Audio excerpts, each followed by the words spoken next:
The following day.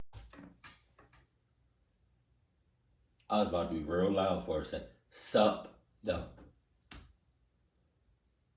What? My name is Pierce. Although I was born in France, my whole family is American. I was always curious about what America could be like, so when I could save enough money, I could plan I promise you, America is not all that cracked up to be. Just want to let you know that. a big trip that would last a few months, where I could get to know what it's like to live there. My first plans were to stay. What the hell is that? What the hell is this? What is this? That better be like an alarm system or some shit. Cause we starting this early? Damn. I need to stack up on some iPhone chargers. Jesus. In an Airbnb while I looked for a job to go to a better place. I finished settling in. Go back, cause I need to know what that was when he flipped on the light.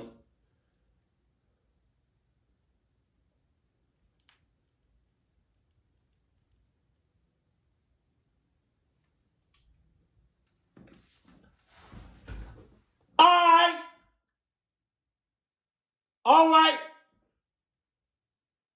You got it.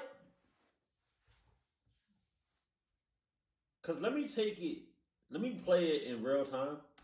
Go to a better place. Yeah. I finished settling. I missed that completely. In pretty quickly. I relaxed in the dining room and turned on the TV for the first time, until to my surprise, someone texted me. When I checked my cell phone, I noticed that the number was American. Who could be talking to me? This was not the Airbnb owner's number, and I still don't know anyone in this country.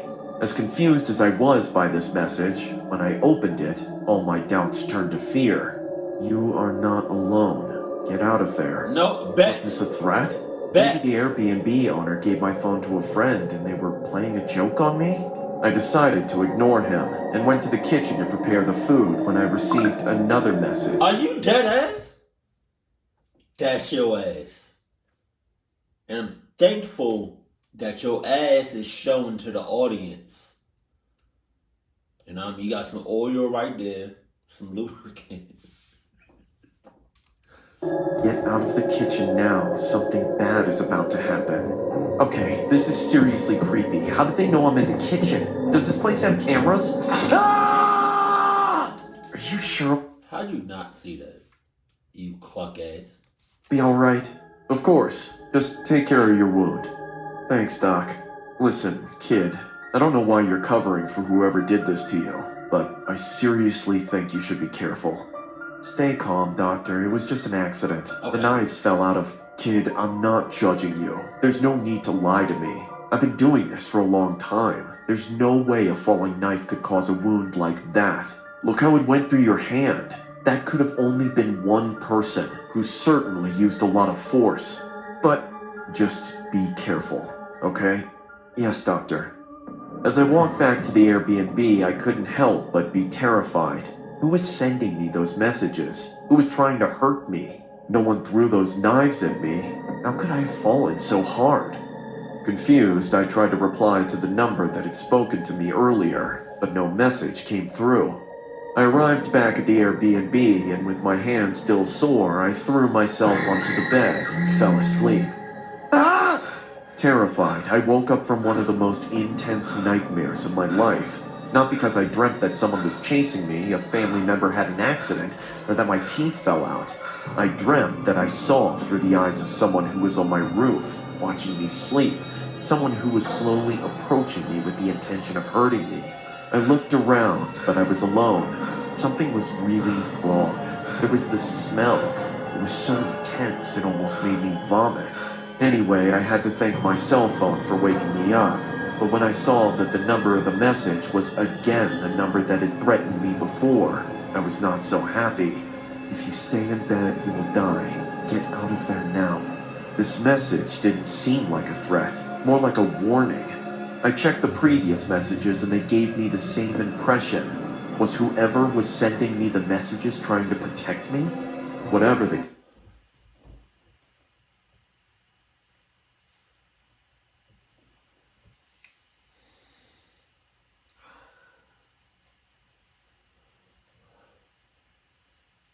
I am lost at words. You has got to be one of the dumbest motherfuckers I've ever seen, or not knew because I don't know you, but like ever heard of, because you're literally the dumbest one. He was right about the kitchen, so I wasn't going to risk it. I got out of bed and went to the bathroom, also taking the opportunity to brush my teeth. From the bathroom, I heard a strange noise coming from my room, and when I opened the door to investigate what the sound was, my toothbrush fell out of my mouth. The bed was totally destroyed. My cell phone vibrated again, so I took it out of my pocket and read its contents. Come out of the bathroom now. Totally willing to believe this message, I jumped violently out of the bathroom and fell on the floor of my room. Suddenly, the bathroom light broke and the door slammed shut. From inside, violent pounding on the door could be heard. This didn't make any kind of sense. The bathroom was empty a second before, but now there was someone inside, and he was furious. I read the cell phone one more time. Another message had arrived. As if answering my question, I heard a terrifying noise behind me. I looked. How the hell did you just turn your head like that? 180 degrees? That's not you in cahoots. In the direction of the noise, and it was so big. Oh my God! Someone crouched at one end of the room. I couldn't believe what I was seeing. His face was pale white, and his body was also white, but there was something wrong. That wasn't a human. It had no nose. Its eyes were moving frenetically from side to side. They were trembling. But worst of all was that smile, that creepy grin from ear to ear. I was perplexed. Suddenly, that strange being stood up and slowly walked toward me. I ignored the cell phone's advice and ran desperately towards the exit. I reached the kitchen and jumped to the exit door. I put my key in, but nothing happened. The door was still locked. I started to inspect it, and to my surprise, a small padlock was locking the door. Where did this come from? I tried to pick the lock, but before I knew it, I heard a sound. Bust them! Bust them windows! Right behind me. I turned around. It was. That strange and horrifying being was behind me. I was locked in. I could do nothing to defend myself. From this distance, I could see his face more than ever. It was as the message said. His eyes were not looking in my direction. They were simply moving all over the place. His mouth opened slowly, as if anticipating that he was very close to me. In his hand, I could see a small kitchen knife that he was probably going to use on me. Crying, I fell to the ground, praying that my death would be as painless as possible. But suddenly, something even stranger happened. When the being was a meter away from me, someone came out of the wall next to me, hugging and holding him. The wall... This is a true story? What the hell? It's crazy as hell that people be experiencing all of this shit. But where the cameras at? It's not broken. It was as if it was suddenly made of rubber band that could be stretched. The figure that was holding him was human. I didn't understand what was happening, but I knew this was my only chance to escape. I began to hit the lock violently using my cell phone, destroying it in the process. The lock, which was small and quite weak, gave way, and I took advantage of that moment to escape. All the while, the monster was still pushing hard to get to me. His smile was still intact, and even though he knew he couldn't see me, his eyes went straight in my direction, ignoring the other strange being that was grabbing him. The next day, I tried to avoid the ghost stories, and told the owner that someone had invaded the Airbnb the night before. The police came in with us, and immediately they also noticed the rotten smell that I had been feeling all this time. After finding nothing strange in the house, they noticed that the smell was coming from a hole in the wall at the entrance, where the last entity had saved me. The police asked the owner for permission, and after several hours, they pulled down the wall. Behind it was a man trapped in the concrete, with multiple stab wounds on his body. Oh God, look at him. This man's been dead for several weeks. The owner recognized the man. He was the previous inhabitant of the Airbnb. The owner thought he had simply left the room for some emergency, as he never responded to him again. None of us understood how the man had gotten there or what had happened to him, but as the police were removing us from the room, I saw the man's hand, and at that moment I understood everything. His hand was tightly clenched around a cell phone, and even though it had been several weeks since his death, the cell phone was still on. But hold on now. Can we question the owner of the Airbnb? I need to know details, a backstory about him. Hell no, not he in cahoots. I'm a writer by profession, and I often set out to remote locations to work in peace and serenity. I've stayed in quite spooky places all by myself and never regretted the experience until this one time. Last summer, I booked an Airbnb facing a big blue lake. The view was breathtaking, and it was the quietest place I have ever stayed. There was no other house nearby. The owner, let's call him Steve for the sake of this story, handed me the keys and left his number for further assistance. The B&B was a 2-story cabin, perfect for any solo traveler. I decided to sleep in the upstairs bedroom because it had a balcony facing the water body. It was the perfect place to write stories. The bright moonlight reflected on the lake water. I was so into my work that I forgot it was past my dinner time. I may be concentrating too hard when suddenly I felt someone's breath behind my neck. I quickly turned around and realized I am in the middle of nowhere. No way there could be someone else in this house. Thinking it was a trick my mind played on me, I brushed off the incident. After dinner, I switched off the room lights and went to bed. The moonlight coming from the balcony. Thinking it's your mind playing tricks on you? Your mind is a clock ass out to get you. Your mind don't like the body that it's in. So it's out to get you. Because why on earth was your mind, unless it was a clock ass, say, oh, it's probably nothing. Whole time, it was a real something breathing on the back of your neck. Illuminated the room enough to see in the dark.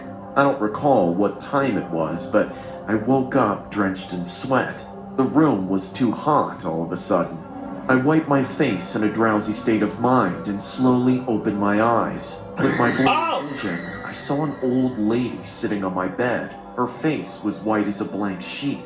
She was staring at me with an expressionless face. Before I could contemplate the thought of how she got inside the house, she opened her mouth and vomited thick black liquid all over me. Ah! I jumped, screaming at the top of my lungs. But where did she go? I took a quick scan of the room. The lady was gone. It was like she never existed. God, what an awful dream. I should have gone slow on the wine. I drank a glass of water and calmed down my nerves. In the next few minutes, I was sure everything was nothing but a nightmare. But since that night, things began to get worse. Every night, I would wake up drenched in sweat with the same scary lady staring at me. After 3 nights, my health started deteriorating. I wanted to call the owner, but I was afraid. You did 3 nights of this? 3 nights of all this? That shit's crazy. Anytime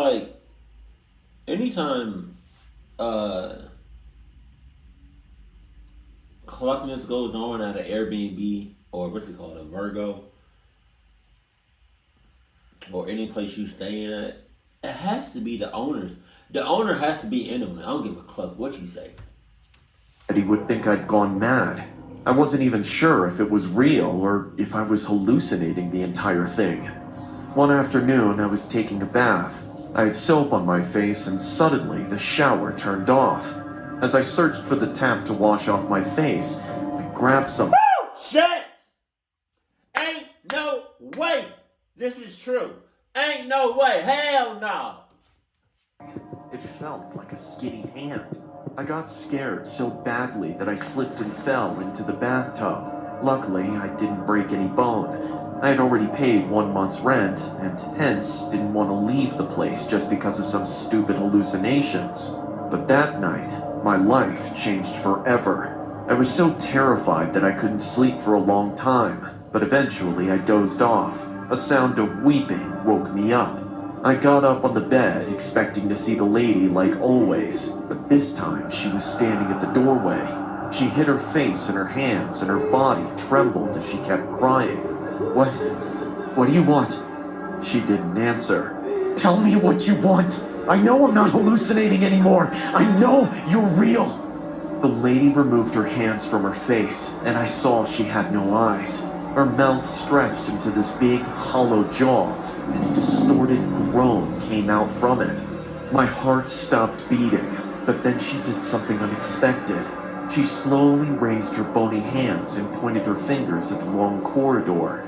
She stayed in that position for a few seconds and walked towards the corridor. I felt a weird sensation inside of me, as if an invisible force pushed me to follow her. I came out and saw her going downstairs. Her silhouette floated in the air as she made her way.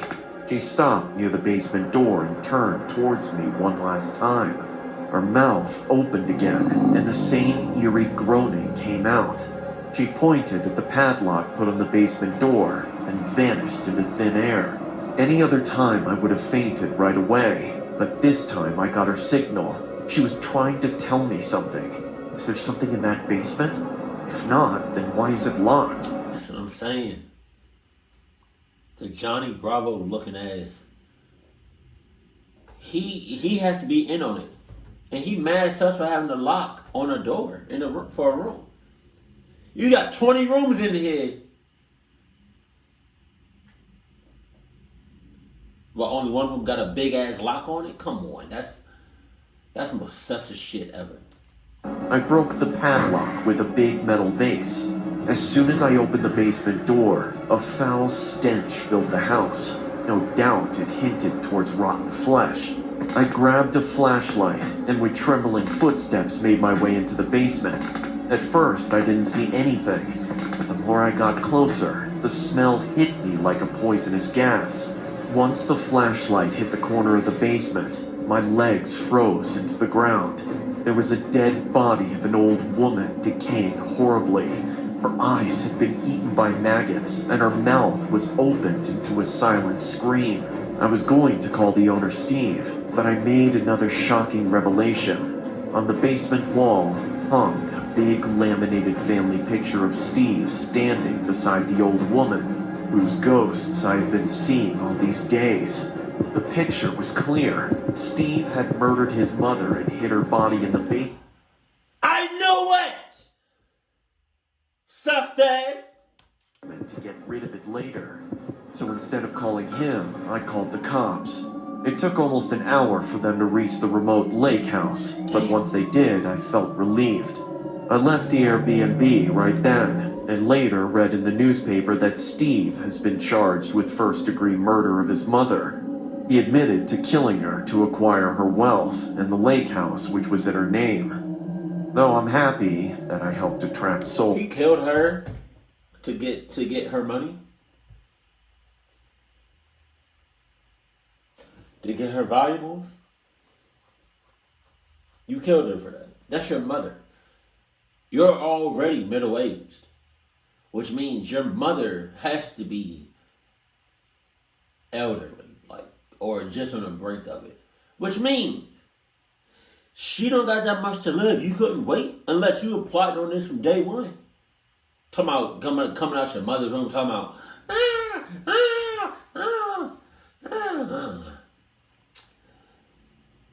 You look mad wealthy. You look like you got about 20 million in the bank. I'm gonna go ahead and eat that up off you. 46 years I've been waiting. I can't wait no more. To get the justice she deserves. I still wake up at night having nightmares about that old creepy woman sitting on my bed, staring at me. Alright, hey, mother, hey.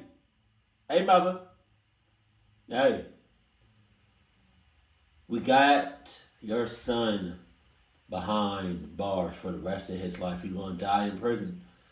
Alright? You got justice. Back the hell up off of me. Get off me. Get off me. Get out of my life, please.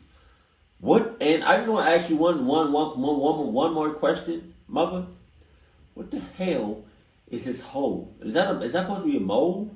Cause that shit look like a third eye. Jesus. Doctor Strange looking at it.